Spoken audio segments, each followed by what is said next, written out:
Buenas tardes con todos. Muchas gracias por estar presente en esta presentación que, un poquito más que una presentación que ya fue protocolar el día 15 de enero, es abordar un poco sobre el contenido introductorio de estos dos volúmenes que son pareados. Los volúmenes 2 y 3 corresponden a una misma temática que es la escultura pública del Centro Histórico de Lima del siglo XX. Dada la cantidad de información que contenía esta investigación, tuvo que dividirse en dos volúmenes. Para empezar, ya sabemos que el proyecto consiste en 5 volúmenes. Esta ponencia, esta suerte de presentación o introducción sobre estos dos volúmenes, la voy a dividir en dos. La primera es hablar sobre el proyecto, creo que lo hago de manera un poco rutinaria, voy a hacerlo lo más sucintamente posible, pero sí es importante señalar en qué contexto se dio este proyecto. También acerca de los contenidos muy generales de los tomos 2 y 3. Y en la parte 2 vamos a abordar el estudio preliminar, el estudio introductorio que está incluido en el volumen 2 para dar un marco de entendimiento conceptual a los volúmenes 2 y 3.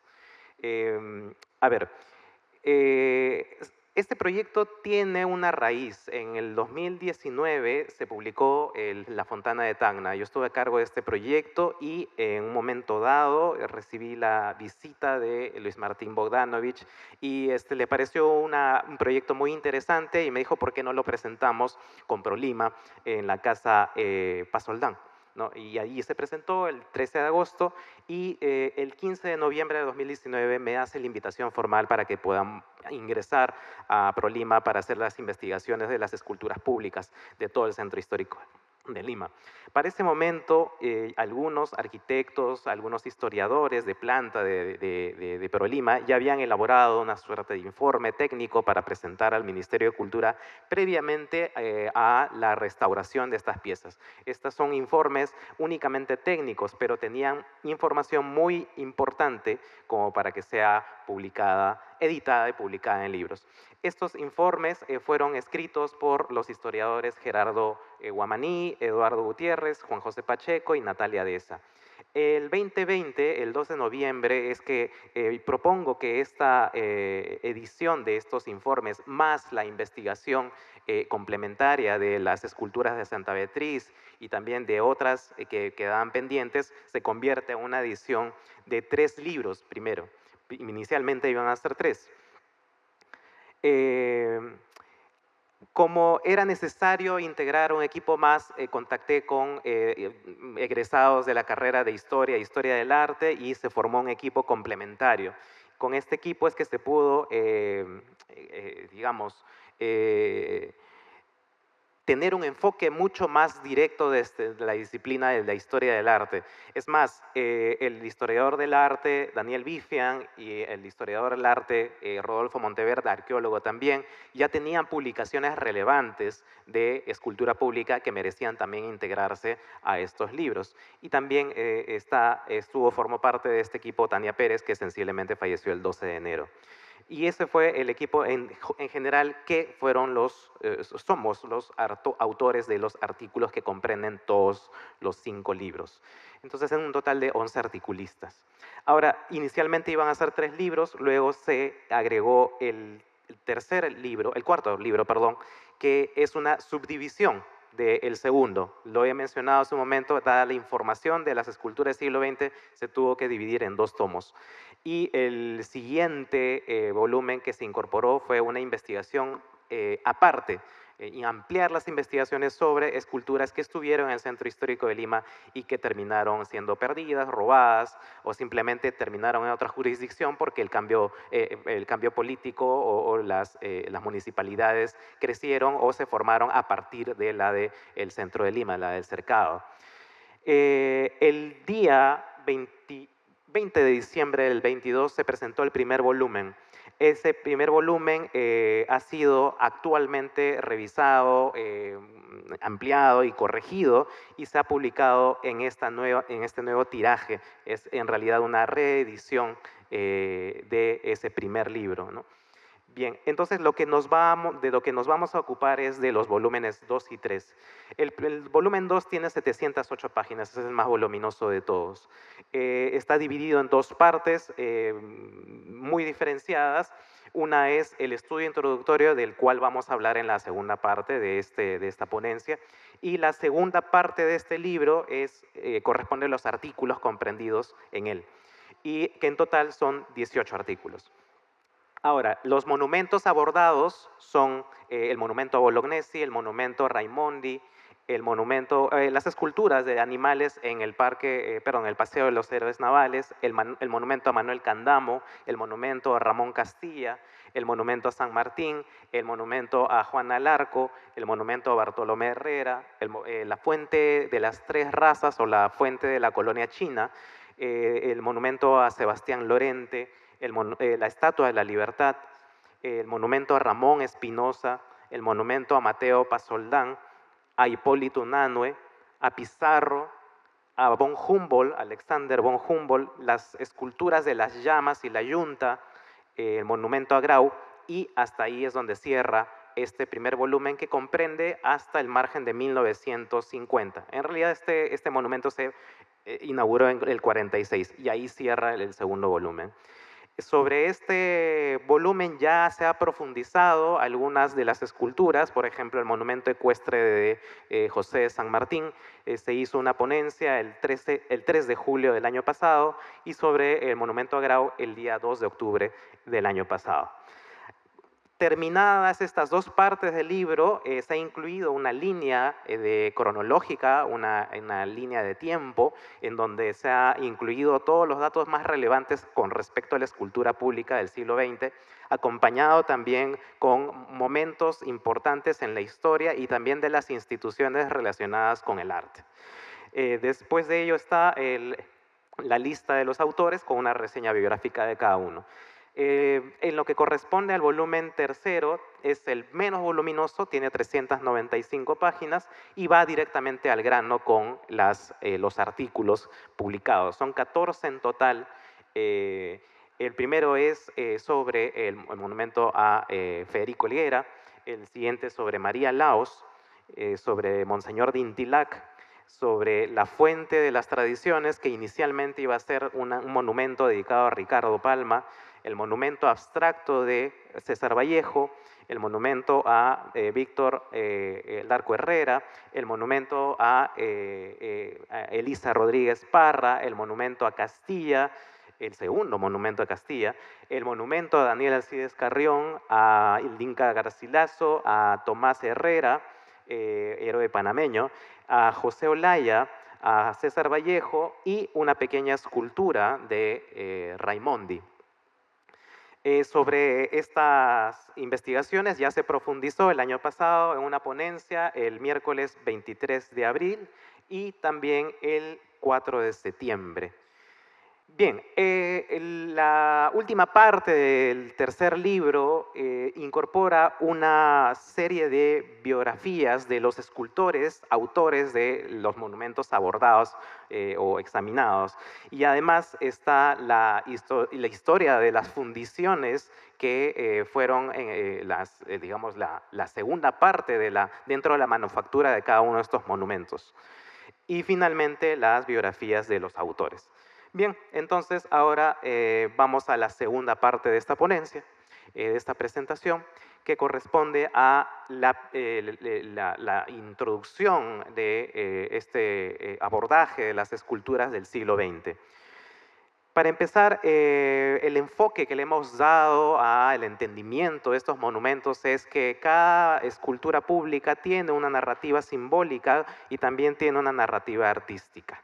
Estas se intersecan porque son indivisibles. Una escultura forma parte de un proceso tanto creativo como selectivo muchas veces, o a veces electivo, porque se escoge a dedo a veces a los escultores, pero todos son escultores de oficio, todos tienen una profesión y por lo tanto tienen un proceso o una génesis creativa que merece ser documentada. Entonces esto también va de la mano con la gestación o con el origen institucional que recibe un monumento. Un monumento es, digamos, la Revolución Francesa es entendido como un mensaje político de instrucción cívica. Y claro, es un mensaje simbólico, político e ideológico. Entonces, es abordar desde ambos puntos de vista a estas obras. Y en el punto intermedio están algunos aspectos que comparten tanto los comitentes como también los escultores, a la cual le hemos denominado visión compartida.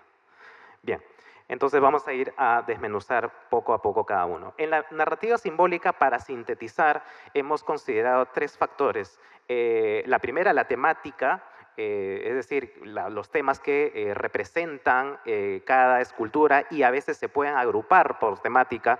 También el factor del espacio. A veces hay unas esculturas que en el espacio público tienen una razón de ser. Pienso, por ejemplo, en las esculturas del Parque Neptuno. Tiene una razón de por qué están ahí todas juntas, a pesar de que representan a distintas personalidades históricas, ¿no? Y de distinto rubro. Y también está digamos, el inminente orden cronológico que se le tiene que dar a esta lectura. Entonces son estos tres factores. Y por eso que se ha dividido en 6 grupos. El primer grupo corresponde a aquellos monumentos que durante la posguerra, digamos, durante el surgimiento de la República Aristocrática, intentaron reivindicar la memoria nacional a través, por ejemplo, de monumentos.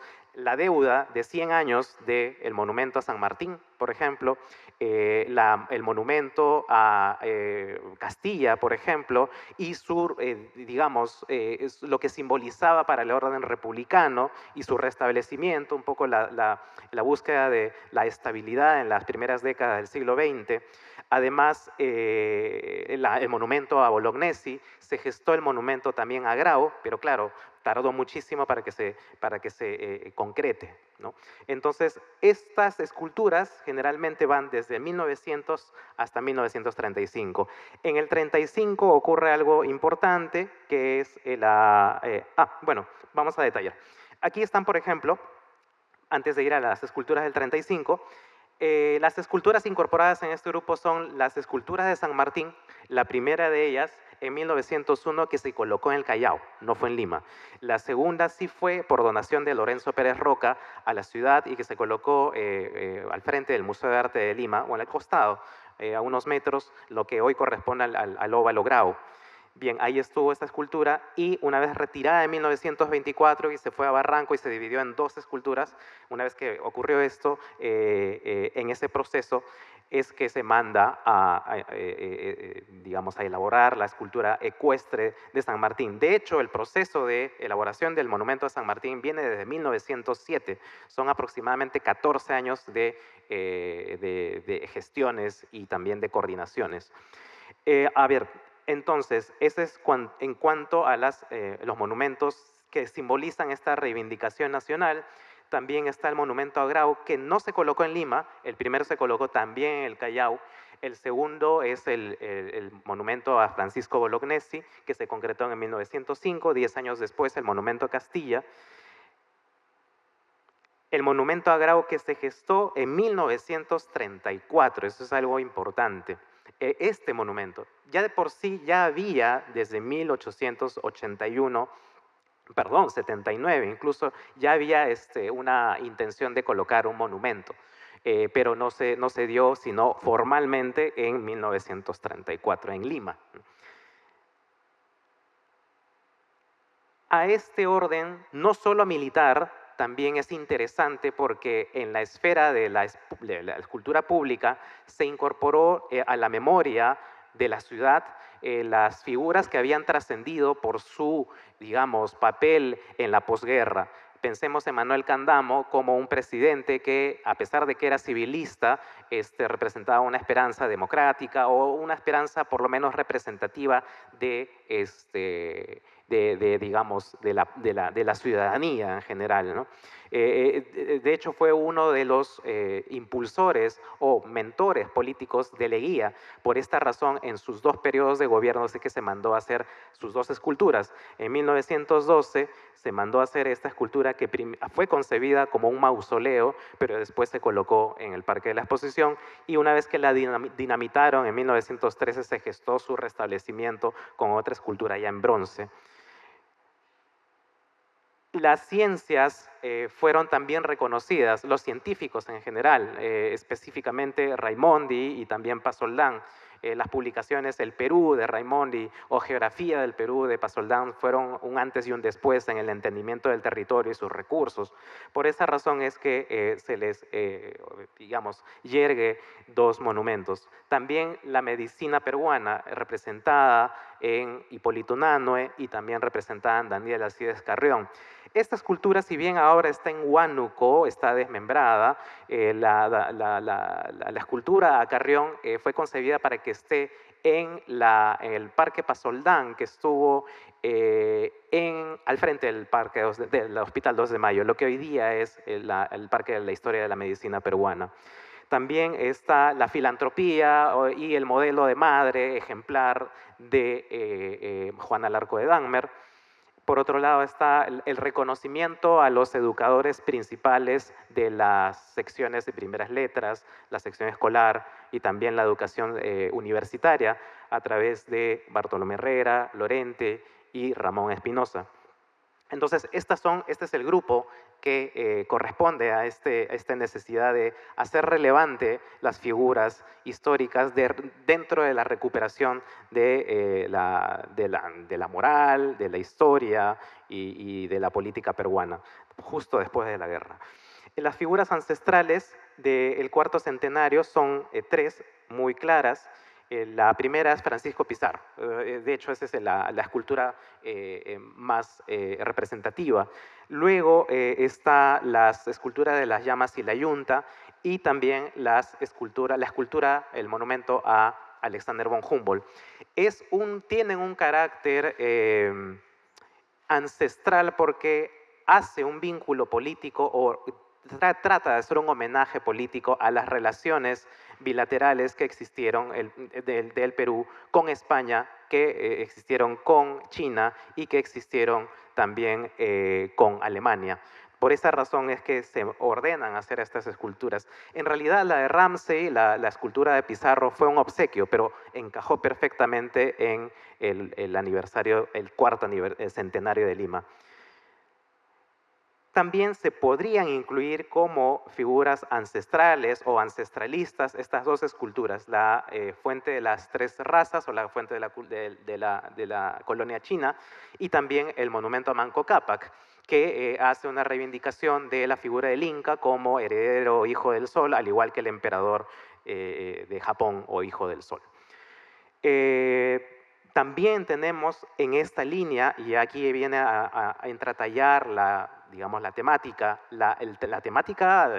digamos, artística recurrente en el arte de las alegorías, ¿no? A la mano izquierda tenemos, una vez más, la fuente china, que tiene la representación de los ríos Sequián y el río Amazonas juntos, representados en esta escultura en bronces, que establecen o, digamos, afirman la fraternidad entre China y Perú.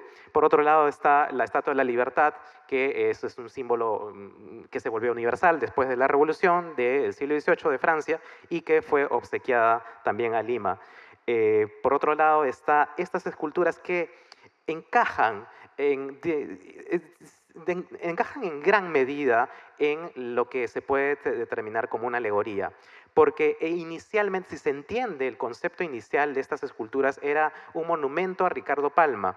Y este monumento iba a incluir la imagen de Ricardo Palma, lo cual después fue desechado. Y más bien se dejó de lado para que se muestren las figuras, digamos, populares del siglo XIX que están representadas en sus tradiciones. Entonces son alegorías populares. no representan a un específico, por ejemplo, a una específica tapada, no es el retrato de un negro o de una esclavita, como está representada en estas, o dos danzantes afrodescendientes que están bailando marinera. No es un retrato, sino es una alegoría de las tradiciones, digamos, limeñas, ¿no? Y hace evocación directa a las tradiciones de Ricardo Palma. Por eso es que se ha interpretado como esculturas alegóricas. También entra a tallar el monumento a Grau, que inicialmente iba a ser alegórico, porque el proyecto de Victorio Macho, su autor, no iba a incluir en absoluto la figura de Grau, sino más bien la imagen de la Piedad que vemos a la izquierda. Por esa razón se puede considerar como parcialmente que el monumento a Grau entra en el tema alegórico. Claro que después de una serie de críticas públicas que se hicieron a Victorio Macho, se colocó la imagen de Grau. Bien, también en esta categoría podría entrar, aunque no pertenece a este libro, sino pertenece al cuarto libro de Santa Beatriz, pero es importante señalar que pertenece el monumento alegórico a Jorge Chávez. No está representado Chávez, está alegorizado en la forma de Ícaro, ¿no? Por otro lado están los monumentos cívicos, y aquí entra a tallar el factor de espacio. Como después de la década del 10, durante el periodo de Leguía, se gestó el Parque Neptuno, y es más, en esa misma década, cuando se coloca el monumento a Juana del Arco, primero en la plazuela de la exposición, luego en el Parque Neptuno, se cambió el nombre a Parque Juana del Arco de Dahmer. De hecho, hasta el día de hoy, de manera oficial, es el Parque Juana del Arco de Dahmer, solo que por lo visible que es Neptuno, le dicen Parque Neptuno. Bien, en ese parque convergen distintos homenajes cívicos. En principio, claro, está el monumento, bueno, no es exactamente un monumento, pero sí es una escultura que representó digamos, el auge de las importaciones de esculturas de fundición francesa, específicamente sobre la escultura de Neptuno, que estuvo allí hasta 1881, perdón, que ocurrió la toma de Lima por las tropas chilenas. Se llevaron ese Neptuno y la Municipalidad de Lima gestó entre 1911 al 12 la compra de un nuevo ejemplar. ¿Para qué? Para reemplazarlo, para que no haya ese hueco, ese vacío histórico que sostenía esa figura de Neptuno. Neptuno no representa nada conmemorativo para la historia nacional, pero sí era un objeto que caló tanto, digamos, en la historia, o más bien en la memoria cotidiana de la ciudad, tanto que se quiso reponer. Hubo una gestión un poco curiosa de colocar un poste allí mientras no había ninguna escultura, y una vez que ya se compró la escultura fue reemplazado, ¿no? Entonces es interesante notar que había una necesidad de reivindicar el espacio del Parque Neptuno o Parque Juan al Arco de Dahmer con las esculturas que tuvo inicialmente. Al menos se pudo hacer con la escultura de Neptuno. Ahora, después llegó la escultura de Manuel Candamo, ordenadas dentro del primer periodo de gobierno de Leguía. La segunda que ya hemos mencionado, que se colocó, fue su reemplazo en el 23. En el 22 se inaugura la escultura a Juana al Arco, adyacente, no en el Parque Neptuno, y en el 34 se traslada al Parque Neptuno. En el 50 se coloca el monumento a Víctor Larco Herrera, luego de algunos años de su fallecimiento. En el 68, en reconocimiento a su papel en el sufragio femenino, se coloca la cabeza de Elisa Rodríguez. Y en la época de la Revolución o de las Fuerzas Armadas, la reivindicación de algunas personalidades históricas como Tupac Amaru, como Garcilaso de la Vega, hizo posible de que se integre a un Inca muy aparte de, bueno, digamos, aparte de Manco Cápac, la figura mestiza, no tanto inca, de Garcilaso de la Vega, ¿no? Bien, entonces, en el gobierno, este es el siguiente grupo, los monumentos del gobierno militar, aunque creo que por una cuestión política y por también estigmas ideológicos, el día de hoy no se reconoce que además de sus aportes a la vida, digamos, al presente político, a la vida social, también al reconocimiento social de un sector muy olvidado como el campesino, la reforma agraria también introdujo su propio ideario o sus propios mensajes en el espacio público con esculturas públicas. Una de ellas es la primera escultura en Lima de Tupac Amaru, que se colocó en el 71 en el distrito de Magdalena. También el monumento a los próceres de la independencia, que está en Jesús María, de tal manera que se descentraliza la idea de monumentos ya muy fuera del cercado de Lima. Eso es algo muy, muy relevante que ocurre durante el gobierno de Velasco Alvarado. Y además, bueno, vale decir que si bien la escultura de Ramón Castilla se inauguró en el periodo de Velasco, en el segundo año de gobierno de Velasco, en realidad fue porque la gestión ya había sido hecha, la producción también, y cayó exactamente, cronológicamente, con este gobierno. No fue gestado por el gobierno de Velasco, a pesar que he oído muchas veces que se piensa que es una escultura de Velasco. A pesar de que estuvo en la inauguración, no fue gestado en su gobierno, lo repito. Y en el 72, en el 74 se colocaron la escultura a Daniel Alcides Carrión, la escultura lo he mencionado, al Inca Garcilaso también. Y al héroe de Panamá, porque había unas buenas relaciones con el entonces presidente de Panamá y se integró como parte de los próceres de la independencia latinoamericana. Entonces, por esa razón está Tomás Herrera en el Parque de la Exposición. El sexto grupo son los monumentos que del 50 al 80 se colocaron en espacios remanentes. Le he denominado espacios remanentes porque en la documentación del Archivo Histórico Municipal se menciona que cuando se busca un lugar para algún monumento hasta la década del 50, incluso 60, se habla de que ya todas las plazas públicas de Lima ya han sido ocupadas.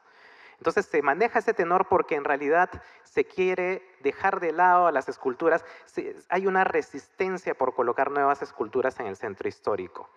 Y por esa razón se utilizan espacios que no fueron creados para tener una escultura, pero por una razón histórica o por una razón simbólica o por coincidencias y digamos, condiciones favorables políticamente, se colocaron en estos espacios que no, digamos, tuvieron sí parte de la vida, estuvieron en parte de la vida del siglo XIX, pero no eran plazas como tal, ¿no?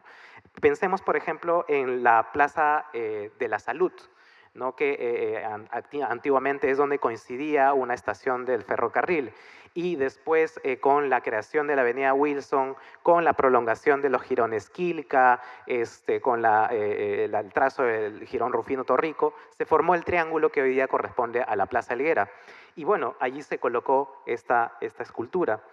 Hay algunos atrios de iglesias que se intentaron usar para colocar algún monumento.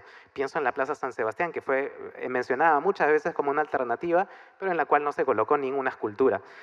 Sin embargo, el caso de la Plaza de San Marcelo es interesante porque había una devoción, también una devoción, digamos, que estaba relacionada con la familia Miro Quesada, que también estaba relacionada con algunos enemigos políticos de Leguía y querían colocar una figura que reemplace a la antigua escultura que estaba allí, que era la de Guillermo Rey, uno de los ministros de Leguía. Entonces, por esa suerte de revancha política es que se coloca en ese lugar la escultura de María Laos, que ocurrió muchos años después de su asesinato en el 52. Entonces, es una plaza que no tenía inicialmente una fuente de agua. Hay fotos, hay registros de ello, pero después se colocó la escultura. Entonces, a eso me refiero con espacios remanentes. O, por ejemplo, la Plaza Francia. Claro, la Plaza Francia tenía inicialmente, la Plaza La Recoleta o Plaza Francia, tenía una fuente de agua. Luego llegó la escultura de la Libertad o la Estatua de la Libertad entre el 24 y el 26. Y esta era central en toda la plaza, Francia. Y no había espacio para una escultura más. Sin embargo, se hizo lo posible para que en el contexto de, digamos, el Colegio de Sagrados Corazones, que fue donde se gestó la Universidad Católica, se coloque en honor a su fundador, el padre Vintilac, ¿no? El padre Vintilac es la figura fundadora de la Universidad Católica y por eso es que está allí, pero está anexado, incluso se ve una subordinación respecto a la Estatua de la Libertad, ocupa un segundo lugar, por eso es que está integrado a los espacios remanentes. Otro espacio remanente es el del Parque de la Exposición, porque en medio, en la avenida, en la calle principal del Parque de la Exposición está la Fuente China. Eh, y en uno de los pasajes, digamos, alternos, muy cerca de la Vía Expresa, está este monumento, está bastante alejado, ¿no? Entonces también no fue un espacio pensado para una escultura, sin embargo se adaptó, ¿no? Un espacio remanente. Otro espacio remanente es el del pasaje Olaya.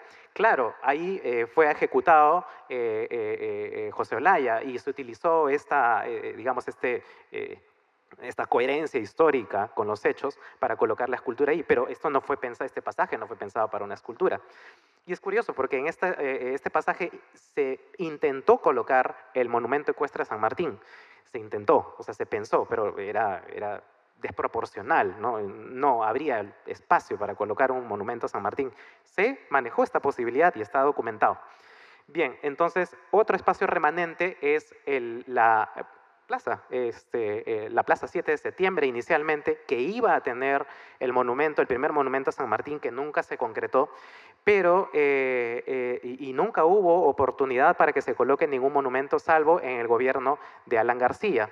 Y por una buena amistad entre el entonces alcalde Jorge el Castillo, se dio buena fe de que se coloque a alguien, digamos, trascendente en la bohemia trujillana, muy, digamos, del espíritu aprista, político aprista, y se colocó la escultura a César Vallejo, ¿no? Entonces, esta plaza tampoco fue pensada para tener un monumento, a pesar de que en 1822 se había contemplado colocar el monumento a San Martín, pero adaptándolo, ¿no? Finalmente, este proyecto de colocar a un libertador prosperó en el 59 con la escultura de Bolívar en la Plaza de la Constitución. Entonces, este espacio, la plaza al frente, 7 de septiembre, o Plaza Segura actualmente, quedó como un espacio remanente en el cual no se colocó no se consideró como parte de un espacio para un monumento. Bien, entonces, eso es el grupo de esculturas, de monumentos en espacios remanentes. Ahora, esto es en cuanto al panorama de la narrativa simbólica de los monumentos, en su generalidad, en sus grupos. Ahora veamos la visión compartida, ¿no? Con la visión compartida me refiero a cómo en el proceso de creación de un monumento interviene como mínimo las pautas que coloca el comitente, es decir, el gobierno municipal o las Fuerzas Armadas o el gobierno central, y estas pautas luego son trabajadas por el artista y en una secuencia que da lugar a la materialización de la obra de arte. Entonces, si tenemos por un lado que no todas las esculturas tuvieron un certamen, no todas las esculturas tuvieron un proceso de concurso, a veces era elegido por dedo, pero así sea por dedo o así sea por bases de concurso, hay pautas y esas pautas establece, por ejemplo, que sea de formato ecuestre, que sea de formato pedestre, que sea un busto, que sea de algún material específico o, por ejemplo, se puede hablar de en qué lugar se va a colocar o tal vez si el pedestal va a ser de grandes dimensiones. Estos detalles muy generales son los que van a catapultar la creatividad del artista y estos van en las primeras maquetas o en las maquetas finales, a veces las primeras maquetas resultan finales, terminaban materializándose. Entonces, en esta primera etapa donde coinciden, convergen, coordinan tanto los comitentes como los artistas, está el formato y la escala de los monumentos, el lugar de emplazamiento y el flujo de visualidad. El flujo de visualidad, me refiero, y este es un fenómeno, creo que no se ha tomado en cuenta, a pesar de que es bastante obvio, que una escultura, si es que está colocada en por ejemplo, en el centro de una plaza, va a ser visto tal vez de manera frontal o tal vez en una rotonda en medio de cruces de avenidas de manera perimetral, o tal vez adosadas a un sitio, o de pronto en su conjunto son varias esculturas, pienso en la Fuente de las Tradiciones, uno tiene que recorrerlas. Entonces, tanto los comitentes como los escultores están al tanto de cómo manipular la visualidad, porque son profesionales en eso, ¿no? Entonces, consideren eso, digamos, como algo fundamental en el momento de crear una escultura. Por otro lado está la narrativa artística, es decir, ya el trabajo del artista, cómo divide la composición, sus proporciones, cómo trabaja respecto a módulos. A veces hay módulos que sirven de proporción de 1, 2 a 3 y se forma una armonía en la escultura, etc. También la expresión formal, tanto individual como de estilo. Es decir, si pertenece a una época, bueno, está influido por un estilo ese artista y va a manejar ese lenguaje, pero también tiene su lenguaje personal. Entonces, esto es netamente estético, artístico.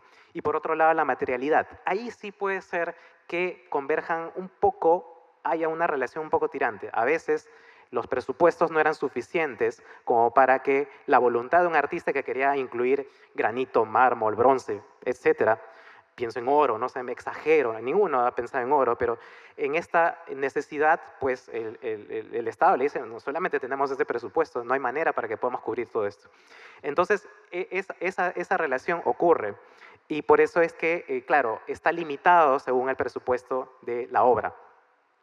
Pero es interesante porque hay algunas esculturas, como vamos a ver, que sí muestran de qué están hechas por necesidad discursiva, pero también por necesidad económica, porque hay algunos materiales que estaban en Lima y eran accesibles y se utilizaban para los monumentos. Y es el caso del granito de Amancaes, que no voy a, digamos, cansarme de repetirlo una y otra vez, es uno de los principales aportes de la escultura pública del siglo XX, hecha por limeños, hecha por peruanos también. A ver, entonces en el balance abordemos el formato y la escala, ¿no? De una manera, de un balance general, lo que son el formato y la escala. La escala nos referimos a cuando es más de 10 metros ya es una escala aplastante. Cuando es una escala monumental es menos de 10 metros. Entonces, para que se den una idea, 78,2% de los monumentos, de los 32 monumentos, son de escala monumental, es decir, menos de 10 metros. Y la escala aplastante, los de escala aplastante llegan a medir más de 10 metros. Y esos son 7 esculturas de escala aplastante. La de Bolognesi, que tiene 17,9 metros, la de San Martín, que tiene 14,5, la fuente china o fuente de la Colonna china o fuente de las tres razas, 10,7, 10 metros el monumento ecuestre de Pizarro, relativamente pequeño, 19,2 el monumento a Grau, 15 metros el monumento a San Martín, perdón, el monumento a Castilla, 10,6 el monumento a Daniel Alcides Carrión. Ahora, en cuanto a los formatos, tanto de manera simbólica, histórica, hay algunos que tienen más relevancia que otros, a nivel tanto histórico como artístico. Me explico, no es lo mismo elaborar para, digamos, hacer el molde para una escultura en bronce de un Bolívar a pie que una escultura ecuestre. Implica unas capacidades sobresalientes del escultor. Aparte de eso, el formato histórico desde Julio César, desde aproximadamente el 170 a.C., ya había una intención de, digamos, reconocer o enviar hacia la posteridad al buen gobernante o al buen César, ¿no? A través de un formato ecuestre. Entonces hay una tradición tanto histórica como artística de que el formato ecuestre es el más valioso. Y por esa razón es que hay 3 esculturas que tienen este formato y son las más relevantes del siglo XX. la de San Martín, la de Pizarro y la de Castilla. Y la de Castilla especialmente, de la cual me voy a ocupar al final un poco más. Otra también, para colocar solamente dos ejemplos, el más temprano y el más tardío, es la escultura de tipo de pedestre, una de Raimondi y la otra, el monumento a César Vallejo. Muy aparte de las dimensiones de la figura principal, que es el retrato de Raimondi y el retrato de Vallejo, está el tema de los pedestales. Aparentemente parece un tema doméstico poco importante, pero en realidad la ausencia o tal vez la presencia mínima de un pedestal es síntoma de un momento cultural, de un momento en el pensamiento, hasta diría humano, ¿no? Donde ya hay una democratización de las ideas, hay una posmodernidad y no hay solo un relato oficial de la historia que gobierne o que rija en el pensamiento humano, sino distintas versiones. Es parte de esa posmodernidad donde hay una necesidad de acercar las esculturas públicas a la ciudadanía. Y por eso es que desde la década del 60 hacia adelante, gran parte de las esculturas tienen este pedestal muy, incluso se puede ver en las proporciones, es menor la proporción con respecto a la figura principal. Bien, ahora, por otro lado, lo que nos percatamos es que hay un paradigma bien interesante. No sé si esto se replica en otras ciudades necesariamente, pero sí hay un paradigma del intelectual.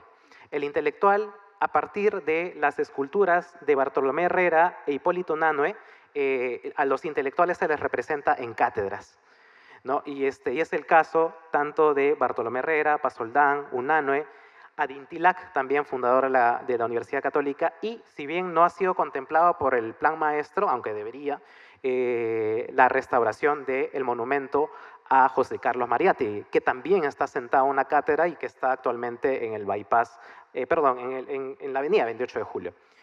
Bien, en cuanto al lugar de emplazamiento, se debe de tomar en cuenta que el lugar de emplazamiento, vamos a tomar algunos ejemplos, no todos, pero el lugar de emplazamiento del monumento a Bolognesi fue similar al de la Plaza 2 de Mayo. Ya se veía venir que iba a ser una intersección de varias avenidas, muy haussmanniana, digamos, esta manera de concebir el espacio, y por lo tanto debía ser una escultura que pueda ser vista en todos sus lados, ¿no? Entonces, tal vez por eso se pensó en Agustín Querol como el ganador del concurso. Pero es interesante porque ya hay una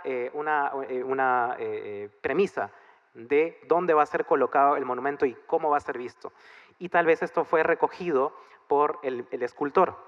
Y cuando revisemos un poquito más adelante, nos vamos a dar cuenta que sí, tanto su estilo como la necesidad de que sea vista esta escultura involucra en un movimiento helicoidal a todas las figuras del monumento. Y así se puede ver, por ejemplo, esta helicoidalidad en la izquierda, que es la maqueta original que se iba a colocar del monumento a Bolognesi, que implicaba un costo muy elevado y por eso se redujo a el modelo final que está en la mano derecha, ¿no? Entonces se puede ver este arremolinamiento y este sentido helicoidal, ascensional. Ahora, por otro lado está el monumento a Raimondi, que fue colocado en la Plaza Santa Ana y desde que se colocó el monumento se denominó Plaza Italia, porque era un homenaje de los italianos al científico italiano Antonio Raimondi. La Plaza Santa Ana, antes de que sea Italia, lucía así, a finales del siglo XIX, principios del XX. Lastimosamente se perdió toda la ornamentación vegetal y escultórica que tenía. No he colocado la foto porque es un tema distinto de investigación, un tema aparte, me puedo salir por las tangentes, pero digamos, en 1900 cae esta, reforma de plazas planas, llanas, eriazas. Y es más, durante el gobierno de Federico Helguera, el gobierno municipal, se reforma la Plaza Mayor y se quita también gran parte de los árboles para volverla plana, ¿no? Eso ocurrió con la Plaza Italia. Y si se puede ver, al medio está la Fuente de los Tritones o la Fuente de la Plaza Italia. Entonces, una vez que llega la escultura de Raimondi, se coloca de tal manera que no subordina la fuente y se coloca frente a al Ministerio de Gobierno y Policía.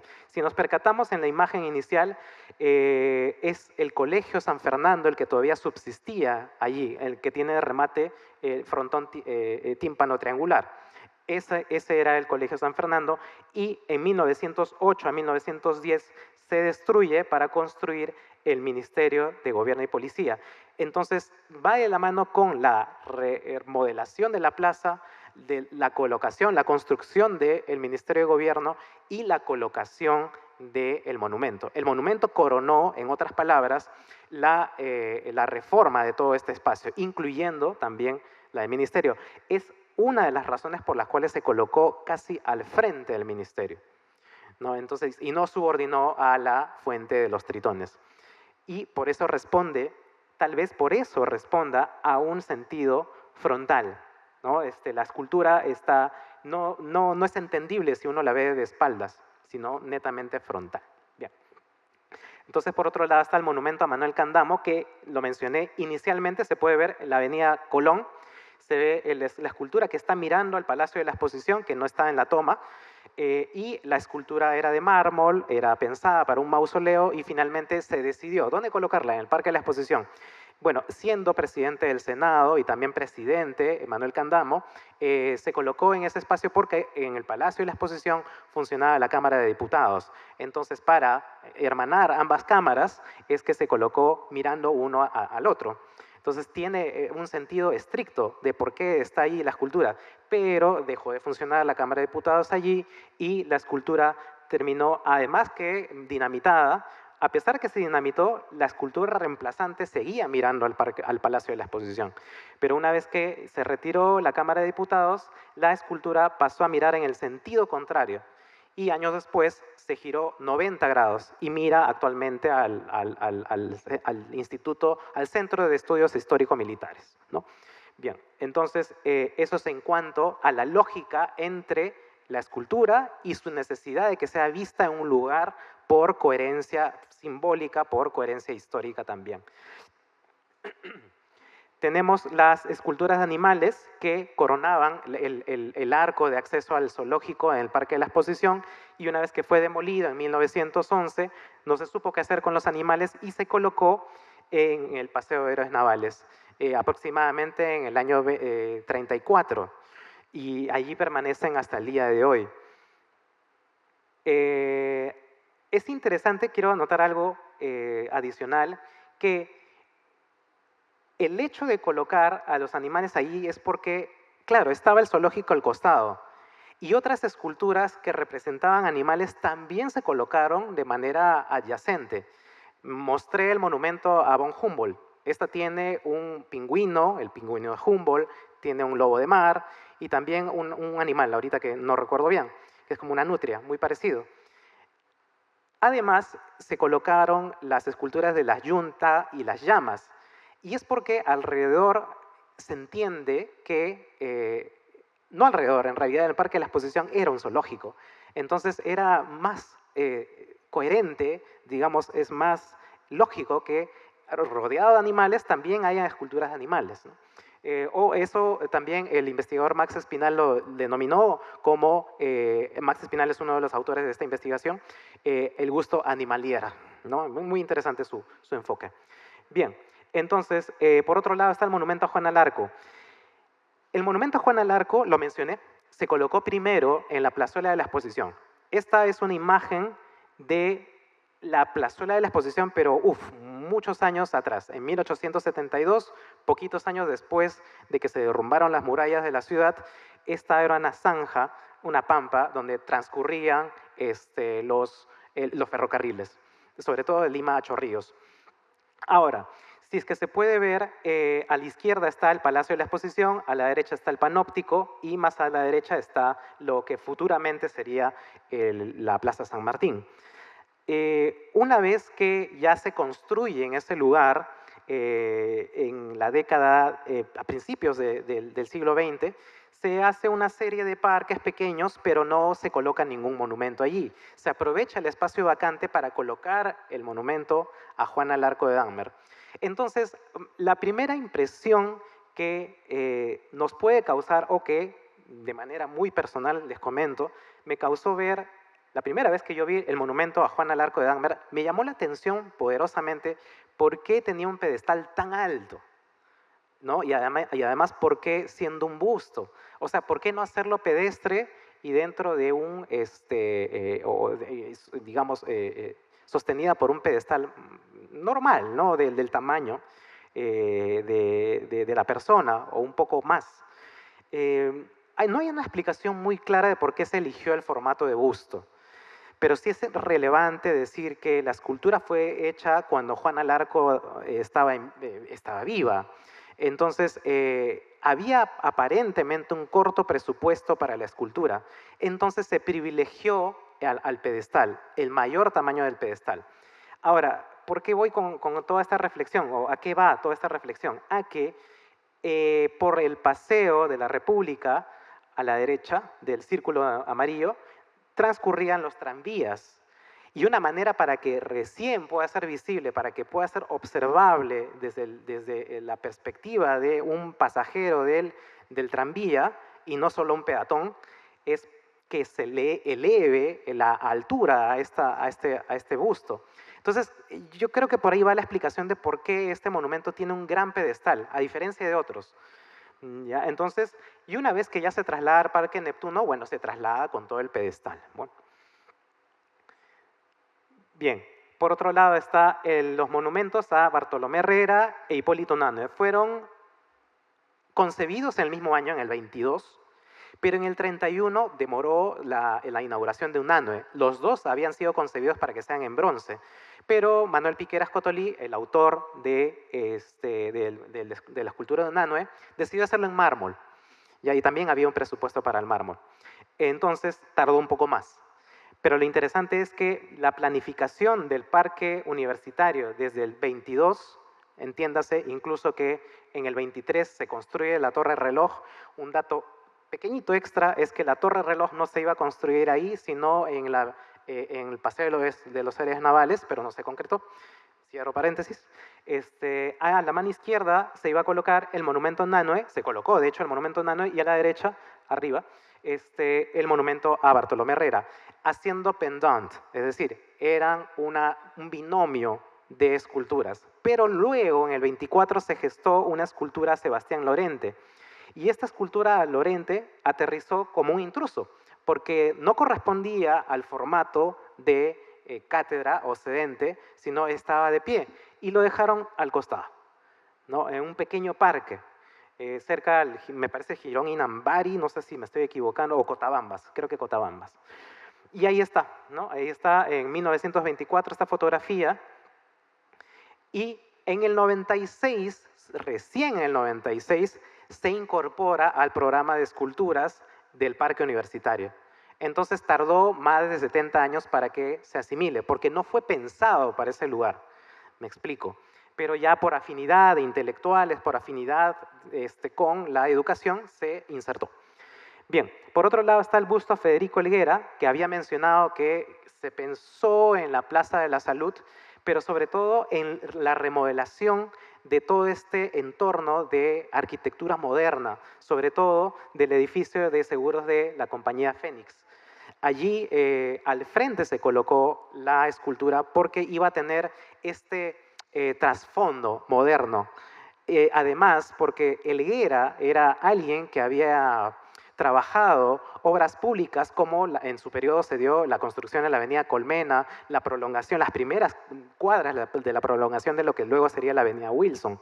Entonces, digamos, por esta adyacencia a esas obras, se colocó allí en la Plaza de la Salud el busto a Federico Helguera. Entonces tiene una razón de ser, de estar allí y estéticamente dar espalda al edificio y mirar hacia el espectador. Entonces ahí lo ven, ¿no? Entonces tiene esta, hay una premisa estética urbana, ¿no? Por otro lado está el monumento a Daniel Alcides Carrión. Había mencionado que en el 34 se colocó el primer monumento de Carrión y se colocó en un lado de este parque, dije Pasoldán, era Parque Díez Canseco, me rectifico. Bien, el Parque Díez Canseco en uno de los lados, en uno de los pequeños jardines del Parque Díez Canseco. Ahí se colocó esta escultura. Ahí se puede ver incluso el día de su inauguración. Actualmente está en Huánuco y esta escultura no guarda mucha relación tal vez por su cercanía con el Hospital 2 de Mayo, donde hizo la proeza, hizo su martirio y sus experimentos Carrión. Pero en el 72 se propone, ya como no había escultura, porque se fue a Huánuco, se propuso de que sea una escultura de amplias dimensiones y además que sea una fuente de agua. Monumento y fuente de agua a la vez. Y se eligió a Juan Manuel Ugarte Lespuru para que haga la obra. De tal manera que la escultura se colocó allí y se construyó en el Hospital 2 de Mayo un mausoleo dedicado a Daniel Alcides Carrión, que está conectado frontalmente hacia el monumento. Es decir, el monumento fue hecho para que observe directamente el acceso al mausoleo de Daniel Alcides Carrión dentro del Hospital de Mayo. Entonces, repito una vez más, las esculturas son hechas y pensadas para tener un fin, tanto estético como simbólico, ¿no? Bien, y aquí pueden ver la escultura. Entonces, eso es en cuanto al lugar de emplazamiento y el flujo de la visualidad, hacia dónde quiere el escultor que uno mire, ¿no? Bien, y por otro lado, vamos a entrar a ver o revisar de manera general, ya para terminar, la estructura compositiva, la expresión formal individual y de estilo, y también la materialidad. Con respecto a la estructura compositiva, había adelantado un poco que hasta la década de 1960 predominaron los pedestales más amplios que la escultura principal. Y se da, ¿no? Incluso con estas, más o menos, si coloco estos esquemas no es por una fórmula, ¿de acuerdo? Si bien son obras de arte, nada está establecido por fórmulas, pero sí una aproximación, por lo menos una categorización. Entonces, por esa razón es que he colocado que más o menos va en una proporción de la figura central con respecto a 4, ¿no? A proporción de 4 unidades. O, en su defecto, puede ser un poquito más grande que el pedestal, y esto a partir de la década del 60 hacia adelante. Repito, no es una fórmula, pero sí se da comúnmente después del 60 esta proporción. Pensemos entonces en cómo, gracias al dibujo técnico de Prolima, tengo que hay que reconocer el trabajo que han hecho los arquitectos, sobre todo para el levantamiento en CAT de cada una de estas esculturas, el crédito va para ellos, al área de planificación, se puede ver cuáles son las proporciones que manejaba el escultor. Se puede un poquito acercar, uno se puede acercar tal vez a cuáles eran las necesidades de organizar visualmente el monumento. Y es interesante porque el monumento original de Agustín Querol con la imagen desfalleciente de Bolognesi, la escultura principal es de un tamaño muy similar a la de esculturas que están debajo. Es más, casi como si fuera un modelo, un patrón de dimensiones. Incluso hay más detalles sobre esto. Pero una vez que se reemplaza, la escultura de Ocaña resulta más grande y más desproporcionada. ¿Ya? Y creo que eso no se tomó en cuenta. Y eso es muy interesante, porque una vez que se establece esta relación con las otras esculturas, no encaja, ¿no? Bien, entonces eso por un lado. El monumento a Grau, por ejemplo, tiene dos medidas muy bien identificables. La alegoría de la Victoria que está arriba, que es la escultura más grande, esta responde a una dimensión a 2 veces el tamaño de Grau. ¿De acuerdo? Y el tamaño de Grau sirve para las otras proporciones que están colocadas para el monumento. Por ejemplo, uno de los peldaños o, por ejemplo, la superficie donde está el relieve es del mismo tamaño que la escultura de Grau. Entonces, esto nos permite entender que es toda una organización de diseño, es una organización creativa. Por otro lado, claro, hay esculturas que, si bien son del 40, del 37, como las que he mencionado, no respondieron a esta necesidad de colocarlos en grandes pedestales, porque eran decorativas, básicamente, a pesar de que la escultura de la Yunta era conmemorativa de la amistad chino-peruana, pero se quedó con un pedestal pequeño, no se le dio tanta importancia. ¿De acuerdo? Entonces, pero en las siguientes en las siguientes décadas, por ejemplo, esto es bien interesante, el plan original de Manuel Piqueras Cotolí contemplaba pedestales para cada una de estas esculturas y no se colocó al final, porque primó la idea de que éstas sean recorridas por el transeúnte. Es otra mirada de ver la escultura pública y además está rodeada por un espejo de agua, ¿no? Entonces aterrizó en la concepción postmoderna de la escultura el proyecto de Piqueras Cotolí y por eso es que no tienen estos pedestales tan altos, sino muy cortos. Pensemos en la primera escultura abstracta del Centro Histórico de Lima, que es un homenaje a César Vallejo, de España aleja de mí este cáliz. Es esta escultura la que también nos demuestra que hay una relación de subordinada. La escultura vale más que el pedestal. No vale más ponerme encima del nivel de los ojos de las personas. Yo puedo estar, es más o menos un mensaje, ¿no? Yo puedo estar al alcance de la mirada de todos los ciudadanos. Bien, eso es en cuanto a las proporciones, a la estructura compositiva. Solo son unos ejemplos. Ahora, en cuanto a la expresión de la forma individual y también del estilo predominante, vamos a abordar 5 casos, 4 que están aquí y uno adicional. Bien, empecemos por el monumento a Bolognesi. Agustín Querol ya había trabajado una serie de esculturas tanto para Cuba, para México, para España, y ya tenía un repertorio de símbolos, tenía un repertorio estético de modelos, como por ejemplo la fe. Ya había trabajado la fe en esta escultura dedicada a unos bomberos que murieron fatídicamente en el siglo XIX, y que está en La Habana, y se puede observar que la escultura de la fe es, por lo menos, muy parecida a la fe que está en el monumento a Bolognesi. Por otro lado, entre el 1903 y 1904 realizó otras esculturas, también para España. La que está a la izquierda está actualmente en el frontón de la Biblioteca Nacional y la de la derecha está en Zaragoza. Y en ambos se puede observar que es una composición similar de la fe. Entonces ya tenía un marcado sentido de lo que es la fe y en su repertorio de símbolos de Querol. Ahora, en la formación escultórica que tiene Querol, él recibe influencia de algunos, se le dice a algunos escultores orientalistas, es decir, hay escultores que se inspiraron en temas orientales, pero también que tenían un efecto decorativo. Lo interesante de estas esculturas orientalistas era que quería guiar al espectador a rodear y entender la escultura, contemplarlas en todas sus dimensiones, en todo su perímetro. Entonces, por ejemplo, para entender esta escultura y todos los gestos que hay del niño desnudo abajo, el gesto de la mujer arriba, hasta del pájaro, hay que rodear la escultura. Entonces, eso fue un sello personal en el lenguaje de Querol. Tanto es así que también es un lenguaje de época. Fíjense, es algo bien interesante que pude encontrar, ¿no? Auguste Rodin, cuando hace sus esculturas, algunas de ellas tienden a ser muy frontales, es decir, tienden a ser muy estáticas para verlas de manera solemne desde un punto fijo de vista. Pero hay otras esculturas como esta escultura llamada Eva, que fue hecha para ser rodeada, ser vista desde distintos ángulos. Van de Velde, Henry Van de Velde, es un arquitecto y también, digamos, un pionero en el diseño de interior.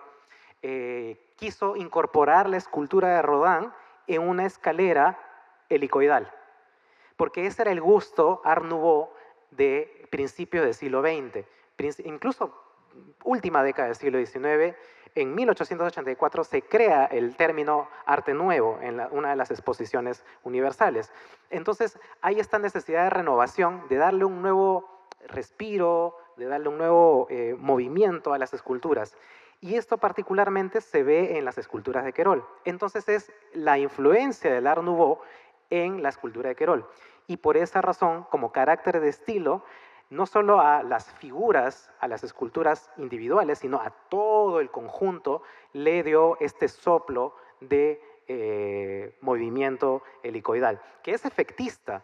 Es efectista, me refiero que es un efecto, porque si uno rodea la escultura, no es que las esculturas sigan dando la vuelta como una espiral. No, cuando uno ve desde un lado, parece por continuidad y discontinuidad que hay un recorrido, pero cuando uno da la vuelta alrededor de esas esculturas, no es que las esculturas formen una espiral, es muy efectista, a eso me refiero. Entonces, pero sí te da la sensación de elevación, te da la sensación de ascenso helicoidal. Entonces, ese es el carácter de estilo y también el carácter individual de Querol. Y se repite en todas las esculturas que ha hecho, tanto en España como también en Argentina, me parece. Sí, también en Argentina. Entonces, digamos, esta necesidad de movimiento ascensional también se ve, y eso es un pequeño dato que les incluyo, Natalicio Delgado es un escultor y pintor que necesita ser estudiado. No se le ha estudiado del todo. Tiene algunas pocas obras, pero está influido por este tipo de escultura. Y también al ser pintor hizo esta apoteosis de Alfonso Ugarte. Es un cuadro casi desconocido, pero es muy, muy precioso porque se ve la inmolación del héroe, pero encomendándose hacia el cielo, ¿no? Entonces hay un espíritu religioso por ahí, tal vez, y también se replica en sus esculturas, en sus proyectos de esculturas. No, honestamente, no he encontrado una escultura que haya sido hecha por Delgado, pero ahí queda a pie para quien esté interesado en estudiar a Natalicio Delgado. Entonces, ya se puede ver el sello estilístico de Querol y también individual se nota y está muy interconectado con el Art Nouveau y la escultura moderna de principios del siglo XX. Por otro lado está la escultura de Benlliure. Mariano Benlliure maneja un lenguaje donde los materiales dialogan mucho. Para él es trascendente que la escultura en mármol sea dedicada a la delicadeza, a la subordinación, incluso a la figura femenina, son valores de esa época, y lo masculino, lo monumentalizado, sea de bronce, ¿no? Entonces esto se replica no solo en esculturas de España, sino también en esculturas de Latinoamérica. Y aquí muchos más ejemplos que preceden y que también están dentro del marco de elaboración del monumento ecuestre a San Martín. Entonces se puede ver un lenguaje. Además, su característica es que si bien nos invita a ver un movimiento arremolinado, uno cuando ve estas esculturas alrededor no las puede contemplar. Es casi un lado frontal, siempre va a demandar un lado frontal. Entonces es más alguien que piensa como un arquitecto de una fachada, de un frontispicio, más que un escultor que tal vez manipula la necesidad de rodear a un volumen, ¿no? Es muy interesante la forma, es mucho más tectónico, si se quiere, Benlliure.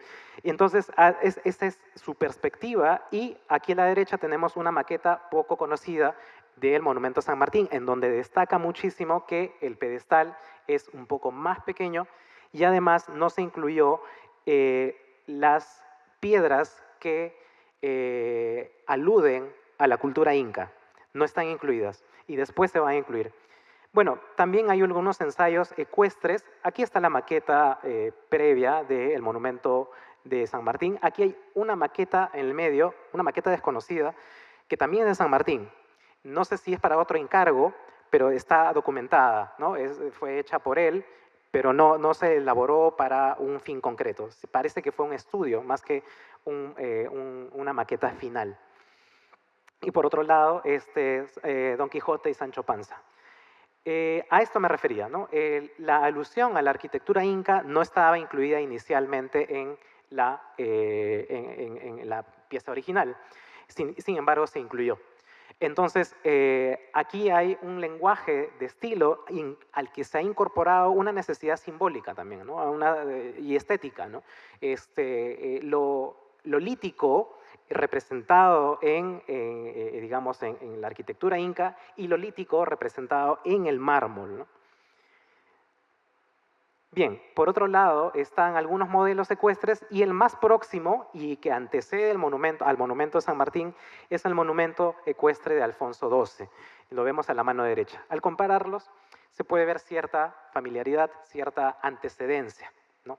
Y eso es en cuanto al monumento a San Martín. Entonces, ¿a qué me refiero? A que una obra de arte siempre deriva de otras fuentes. A veces autorreferencias del mismo artista, coge sus propias invenciones, a veces de otras o a veces de las mismas corrientes de su momento. Entonces, a eso voy con que se debe de contemplar a las obras como símbolos y también obras artísticas. Bien, por otro lado está el monumento a Grau, del cual ya profundizamos el año pasado, pero para hablarlo de manera muy sucinta, la manera en la que abordaba la escultura, la pintura, el dibujo, Victorio Macho, el autor, era mucho más académica en su juventud y poco a poco, cuando se hizo más conocido, fue incluso famoso por ser uno de los renovadores de la escultura española. No fue para menos, en realidad las esculturas como la de Benito Pérez Galdós o como la de Ramón y Cajal acá a la izquierda, o esta, el Cristo de Otero, que es inmenso, o una de un poco conocida, que es la de Belisario Porras en Panamá, nos hablan de cómo viaja a otro tipo de estilo, mucho más severo, mucho más geometrizante, mucho más esquemático, ¿no? Es un lenguaje que perfecciona. En cambio, en Lima tenemos a un artista como Luis Agurto. Acá hay un error, es un error mío. Debería ser Romano Espinosa Cáceda. Romano Espinosa Cáceda es el autor de esta maqueta que no ganó. O sea, fue una maqueta que participó en el concurso del Monumento a Grau, pero no ganó. Por otro lado está Luis Agurto, que también presentó su maqueta, pero tampoco ganó. Sin embargo, ganó el concurso del Monumento a Grau en Piura. Entonces, son dos esculturas que preceden a la propuesta de Victorio Macho. Muy interesante porque ya nos proponen que la figura de Grau esté involucrada con una proa de un barco, la proa del Huáscar, ¿no? Entonces, parece que esto lo recoge también Victorio Macho para su propuesta, ¿no? Ahora, debe de tomarse en cuenta que años antes, 20 años antes, ya había una escultura que Victorio Macho había hecho de Juan Sebastián Elcano en España. Y esta escultura, acá a la izquierda se puede ver el boceto, incluía una proa y también la figura de la Victoria. Y en medio, claro, no está la alusión a la proa, pero el escalonado y también la escultura en el remate es casi una tomado posteriormente para su monumento a Grau. Tal vez sea una reminiscencia a la Victoria de Samotracia, puede ser, pero el hecho de que vincule a la idea de la Victoria con una proa y con Grau es posible que sea detectable en las obras de Agurto y Romano Espinosa Cáceda. Bien, ahora, Victorio Macho, el autor del Monumento a Grau, estaba muy involucrado en una orientación artística llamada Art Deco. El Art Deco es un tipo de, digamos, tendencia que inició aproximadamente en la década del 20, hacia finales del 30, y que en distintas exposiciones universales fue calando poco a poco como un tipo de vanguardia en arquitectura. Y esta poco a poco también se introdujo en la escultura. La síntesis, digamos, de las formas en streamlines, por ejemplo, o llamadas líneas paralelas, o rebordes, o esquematización de ojos, todo esto conformó un lenguaje muy distintivo del Art Deco. Y aquí, por ejemplo, vemos la maqueta de la Victoria del monumento a Elcano, y José Brazas, un crítico español y biógrafo de Victorio Macho, dijo lo siguiente, ¿no? Es esta una de las esculturas más afortunadas, es una de las más afortunadas creaciones de su madurez, de Victorio Macho, con una clara influencia Art Deco. No, entonces, claro, y este Art Deco poco a poco se introduce a la arquitectura y a la escultura pública de Lima. Y se introdujo con fuerza con el monumento a Grau. Bien, entonces eso, por un lado el Art Deco, por un lado la Victoria y por otro lado la Piedad. La Piedad es así como la fe de Querol, Agustín Querol, fue repetida en sus obras, la Piedad también fue muy concurrida, un tema muy concurrido en la escultura de Victorio Macho. Tenemos aquí en el 19, en el 21 y en el 58 distintas, y hay más, hay unas 4 más del tema de la Piedad. Y justo el tema de la Piedad había sido incluido en el monumento a Grau. Iba a ser la imagen secundaria del monumento. Luego se reemplazó, se pidió por exigencia de Humberto Delgado. Luis Humberto Delgado era un crítico, ya hemos hablado de eso, y que pidió que se incluya la figura de Grau. Bien, y acá a la izquierda tenemos otra escultura de La Piedad y que están íntimamente relacionadas, digamos, en composición. Parece que hubiera tomado un mismo modelo o una misma posición, una misma postura. Bien, estamos a punto de llegar a la última escultura como para entender su lenguaje, para entender su estilo, pero hay que hacer una pequeña acotación, un pequeño paréntesis. En el año 62 se colocó la primera escultura abstracta de Lima. Ya lo mencioné, es la figura geométrica que hace alusión al poemario España aparta de mí este cáliz, de Vallejo. Jorge Oteiza es el escultor de esta obra. El Grupo Espacio, no sé si lo ubican, tal vez, el Grupo Espacio es una reunión de arquitectos que de manera, digamos, comprometida y también colaborativa, tuvieron un papel importante en las licitaciones de las edificaciones en la Municipalidad de Lima y también como una reformulación de las edificaciones muy influidas por la Bauhaus. Entonces, digamos, la introducción de la arquitectura moderna en el Centro Histórico de Lima se da justamente por este grupo, el Grupo Espacio, liderado por Luis Miro Quesada. Ahora, dentro de este grupo también habían escultores, y entre ellos Roca Rey. Augusto Roca Rey participó en este grupo y había contactado con Jorge Oteiza. Y en un momento dado, cuando estaba en Brasil, llega a conversar y le pregunta ¿qué te parece ir a Perú a dar unas conferencias? ¿No? Y acepta, y además que acepta, le pareció muy interesante hacer una obra relacionada con el Perú. Y en una de las papeletas o los papelitos que entregaban en este hotel en Brasil, hizo unos bocetos y uno de los bocetos fue finalmente el que terminó materializado en esta escultura que he mencionado. Entonces, solo pasaron 3 años para que esta escultura se materialice. Ahora, es interesante porque esta escultura, según documentación, iba a estar colocada al frente del Cementerio del Ángel. El Cementerio del Ángel se construyó en el 59 y en ese año ya estaba lista la maqueta. Es más, incluso en el documento se puede ver aquí en el dibujo, homenaje Vallejo, plaza, pista, antiguo cementerio, el presbítero, y al frente el ángel. Entonces iba a ser un juego con las esculturas de Roca Rey, el mosaico que ustedes ven al fondo, que es de Fernando Estiglo, y iba a ser una suerte de muestra de la modernidad escultórica y, por qué no, urbana, un poco, de Lima. ¿No? Pero no se llevó a cabo la escultura de Jorge Teiza ahí, sino se trasladó a un lugar que quedaba vacante, espacios remanentes. Y claro, se colocó en la Plaza San Agustín. Roca Rey, como parte del Grupo Espacio, también a él se le encargó la escultura de Monseñor Dintilac. Y claro, cuando uno ve a primer golpe la escultura de Dintilac, puede ver tal vez una figura tradicional, pero este impulso por lo geométrico o lo abstracto se ve en los detalles de la escultura. Piensen en estos pliegues, que son zigzagueantes, ¿no? Bien, entonces esto es para entrar en contexto cómo se introdujo poco a poco el arte abstracto. En un momento, porque luego desaparece y hay un silencio total que retorna con una escultura en el año 99 que hace evocación a Chabuca Granda, es un homenaje a Chabuca Granda. Ronnie Alael hace esta escultura y se coloca después de la reforma de la Alameda Chabuca Granda.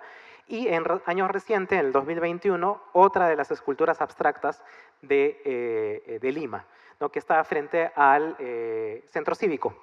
Y es más, se habilitó esta pequeña plazuela que solamente era un jardín. No, entonces es interesante porque todavía hay cierto fomento de la escultura pública y hay espacios todavía que pueden acoger esculturas públicas.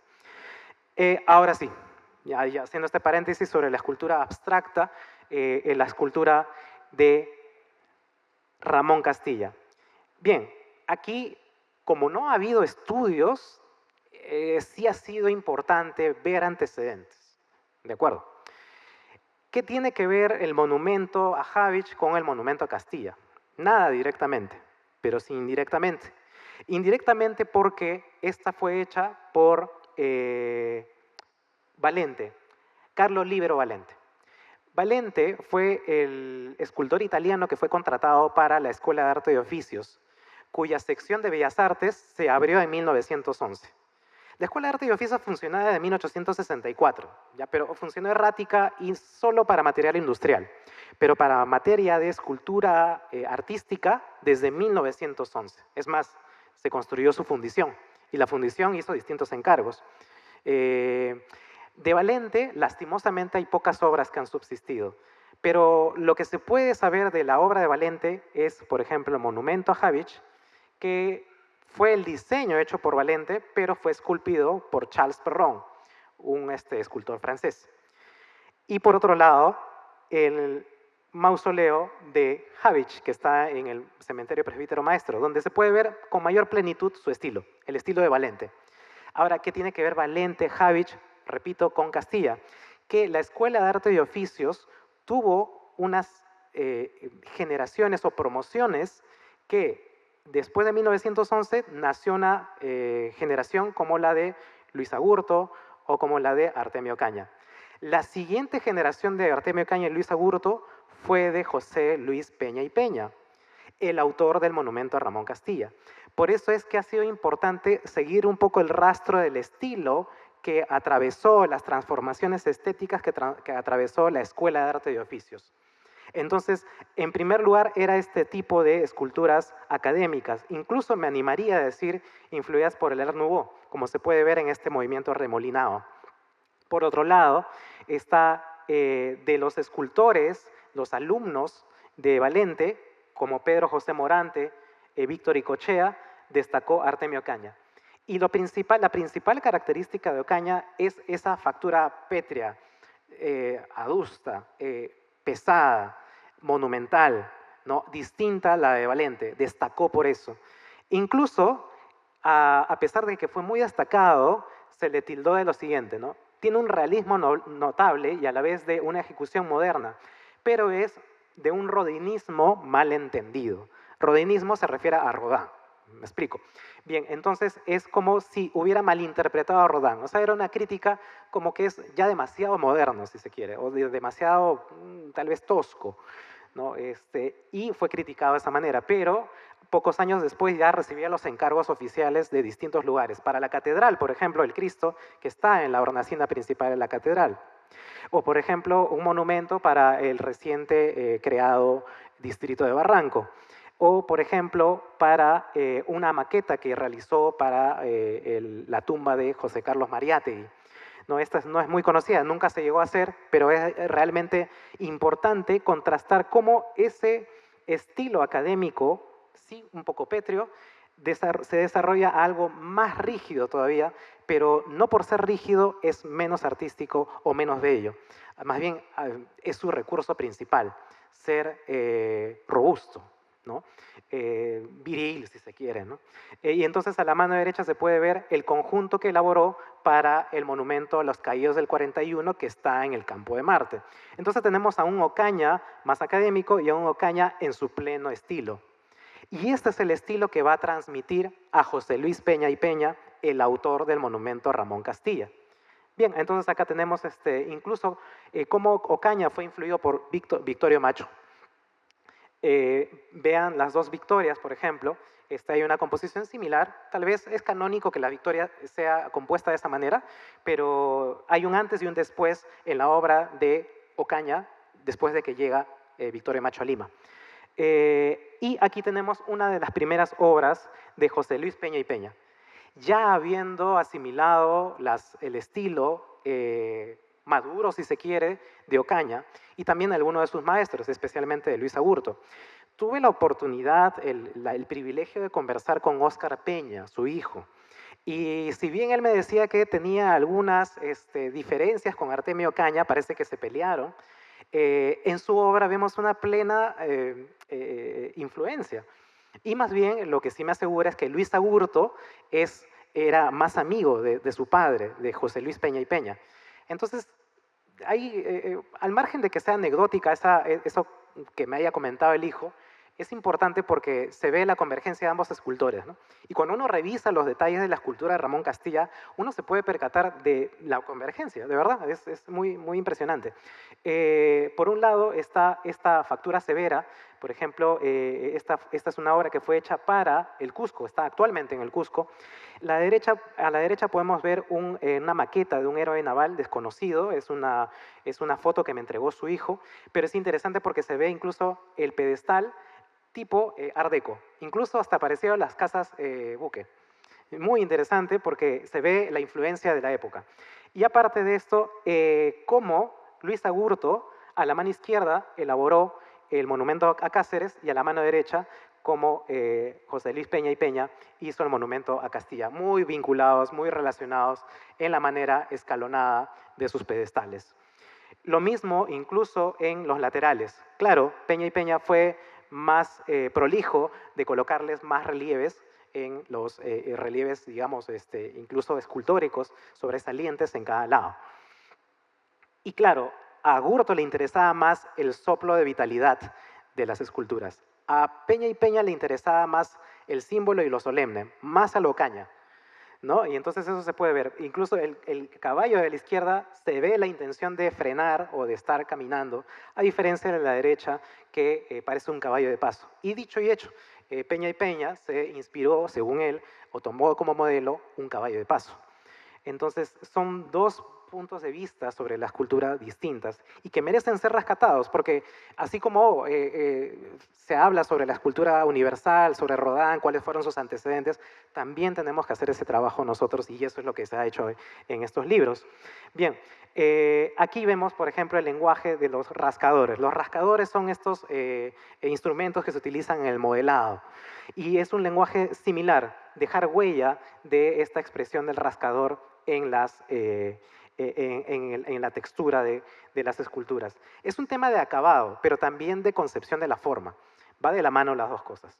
Bien, eso por un lado, y la similitud en, repito, estas nervaduras, ¿no? Estas nervaduras, esta necesidad de que haya volumen y textura. Eso es muy de Agurto también. Pero por otro lado, fíjense en la alegoría de la justicia de Ocaña, que está a la izquierda, y la alegoría de la justicia de Peña y Peña a la derecha. ¿No? Hay una completa similitud. Incluso, bueno, disculpen que haga este ejemplo, no sé, es muy curioso, pero el tema de los senos, por ejemplo. El tema de los senos es muy, sí, turgente, pero a la vez pétreo. No, es sólido. Son como figuras geométricas. ¿No? Muy distinto de una escultura griega que tal vez es sutil, ¿no? Es sugerida. ¿No? Bien, entonces, por otro lado, claro, está el estilo y todo el lenguaje de José Luis Peña y Peña en la escultura de Castilla, pero también, y hay que averiguar, creo, con mayor profundidad, no he podido llegar a ese alcance, pero cuáles han sido los aportes del escultor Filomeno Melgarejo en la escultura pública, porque me parece que no ha sido la única escultura donde ha participado. Filomeno Melgarejo fue contratado por José Luis Peña y Peña para que haga algunos detalles de la escultura. Podría animarme a decir que incluso este sol que está en el pectoral, en las correas del caballo del monumento, podría haber sido su aporte. Porque el más interesado o curioso por las figuras del antiguo Perú era Filomeno. ¿No? Pero podría ser. O sea, es muy difícil determinar si fue un aporte de Peña o de Filomeno. Pero habría que saber más de la obra de Filomeno de todas maneras. Y finalmente, la materialidad. La materialidad es un campo nuevo, creo. Hay ahora que las esculturas ya están restauradas, por ejemplo, pensemos en la escultura de Bolognesi, a la mano izquierda pintada completamente de esmalte verde olivo, incluso por encima de granito. No, incluso se pintó de blanco el mármol. Bien, todo este acabado falso y además que era intruso en la escultura fue retirado y ahora sí se contemplan los materiales. Y la base, por ejemplo, de este monumento es de granito gris. El fuste es de granito rojo, de bávena. Y el mármol es mármol con su propio color. Y entonces se puede ver esta gradiente de colores. Y además de eso, una de las características de la escultura influida por el Art Nouveau es que mezcla colores y materiales. Entonces, claro, o sea, el estilo de Querol está reflejado también en la materia. ¿no? Y bueno, y dentro, imagino yo, aunque no está escrito en ninguna cláusula, que su voluntad fue que tal material sea para la base, tal para el fuste y etcétera. Entonces, claro, fue una decisión artística. Por otro lado, lo que mencioné, la decisión de depositar en el mármol algunos símbolos del pedestal, ¿no? Incluyendo la arquitectura inca. Por otro lado, la alusión, uno si lee el poemario de España, aleja de mí este cáliz, hay una referencia constante a la tierra y el aire. ¿De acuerdo? Entonces, es una apreciación mía, de repente equivocada, no lo sé, pero parece que hay una alusión a la tierra y también al aire a través de el aire, el bronce, perdón, el aire, el metal y sus huecos y sus entresijos, y la tierra con una laja piedra, ¿no? Una laja piedra que es bruta, no ha sido trabajada, se ha colocado, se ha de repente ultimado algunos detalles para que quede llano, pero es el pedestal necesariamente para mostrar ese carácter pétreo, ¿no? Es mucho más evocativo. Por otro lado, el pedestal de José Olaya, que también es artístico, netamente. No sé si tenga que ver con los pedregales de Chorrillos, pero alguna decisión que honestamente es difícil de determinar. Pero de qué es estética, claro, eso le corresponde al artista, ¿no? Es una decisión netamente artística. Y por otro lado, la presencia del granito rojo de Bávena en el primer escalón del monumento a Raimondi, una decisión del mismo artista. Y aquí viene lo interesante. Hay algunos monumentos que tienen documentadamente el encargo de que sean hechos con granito de Amancaes.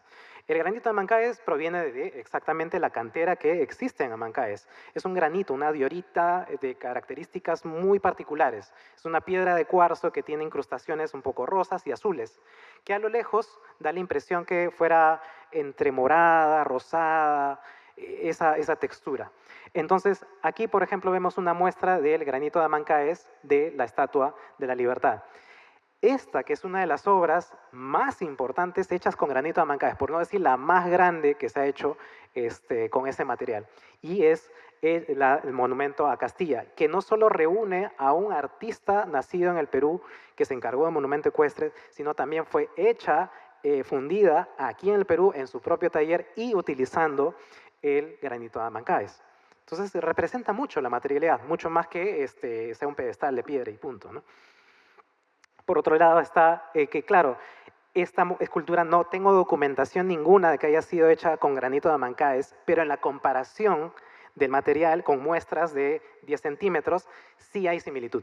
Entonces es muy probable que la escultura Pasolán también sea de granito de Amancaes.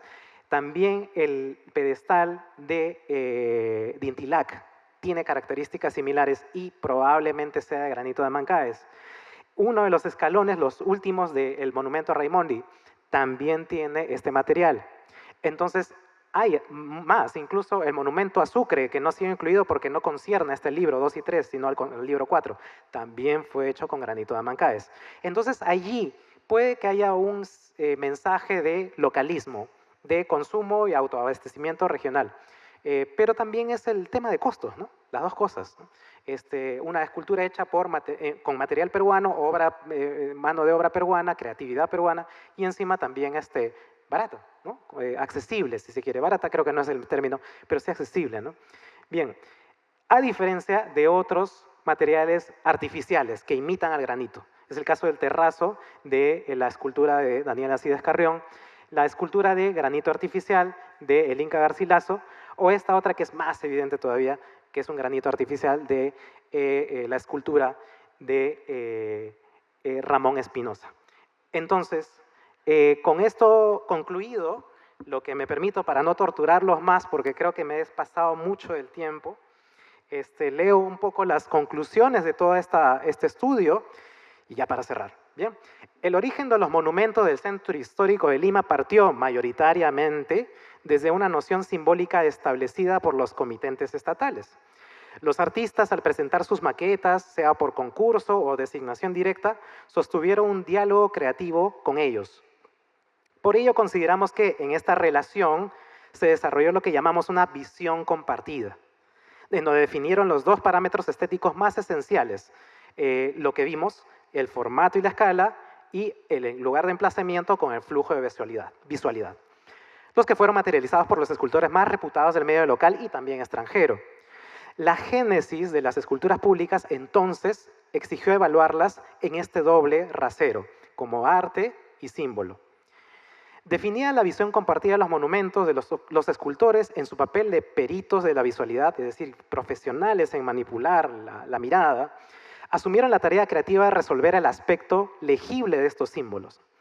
Según apreciamos, el formato artístico más trascendente en el siglo XX fue el formato ecuestre. En el monumento a San Martín, Pizarro y Castilla, tan importante como la escala aplastante del monumento a Bolognesi, el monumento a Grau y el monumento a Daniel Alcides Carrión. La regularidad de formatos usados en el siglo XX fue el cuerpo entero, ya lo hemos visto, donde destacó el tipo de representación sedente sobre una cátedra que se generó como arquetipo de la intelectualidad universitaria. En el tránsito de la primera a la segunda mitad del siglo XX, la producción de monumentos redujo notoriamente su formato a bustos, por la reducción de costos y porque también cambió la forma de pensar. La producción de monumentos redujo a su formato a bustos, resultado del lento giro hacia la posmodernidad y el declive generalizado de la estatuaria pública, debido a sus altos costos de producción. De la mano ocurrió el fenómeno de reducción de escalas de los monumentos, cuyos cortos pedestales intentaron acercar las esculturas hacia el público. Como profesionales en el arte de la escultura, los autores de estas obras, de los monumentos, desplegaron sus parámetros visuales de organización visual para hacer más efectivos y legibles los componentes de su obra o de sus obras. Identificamos que todos los casos fueron resueltos dentro de una jerarquía de figuras principales, figuras secundarias y relieves. Y a su vez comprobamos en todos los casos que los autores emplearon la figura principal como una unidad de medida para armonizar las proporciones de toda la obra. Como cabeza de una jerarquía de símbolos incluso, que en casos particulares como Bolognesi o Miguel Grau suscitaron discusiones públicas sobre planteamientos o modificaciones a estas esculturas. Otro tema, la nacionalidad de los autores de los monumentos del Centro Histórico de Lima fue una discusión creciente en la prensa escrita desde la primera mitad del siglo, a raíz de lo poco formado que están las instituciones de enseñanza artística, sea a través de la sección de Bellas Artes de la Escuela de Arte y Oficios y la Escuela Nacional de Bellas Artes, que empezaron a promover a sus primeros egresados en tales décadas. Así, en paralelo a la predominante presencia de escultores extranjeros elegidos como autores, a los héroes militares y cívicos, la autoría local, es decir, peruana, fue también una preocupación entre la ciudadanía, aunque lentamente atendida por el Estado, quienes prefirieron a escultores que inicialmente eran pues, españoles, ¿no? Agustín Querol, Mariano Benlliure, Victorio Macho y Jorge Oteiza. Por ello, como siguiente paso, después de la revisión de las estructuras y proporciones de los monumentos, analizamos el corazón de la narrativa estética de 4 esculturas públicas, el monumento a Bolognesi, San Martín, Miguel Grau, Castilla, y también adicionalmente, el de Oteiza. Sus planteamientos demostraron la inserción e influencia de estilos hegemónicos en Europa, como lo hemos visto, como el Art Nouveau y el Art Deco, así como el progresivo posicionamiento que lograron los escultores nacionales en la estatuaria pública.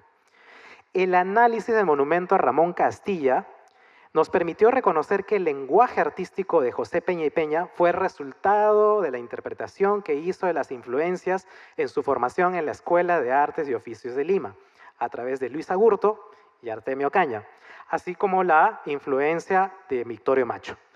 Por lo tanto, y para finalizar, por fin, la obra de Peña resultó de la búsqueda personal de un estilo artístico propio que bebió de las influencias de su tiempo y cuyo impacto hizo posible una fructífera sucesión generacional y de aprendizaje en la disciplina escultórica limeña.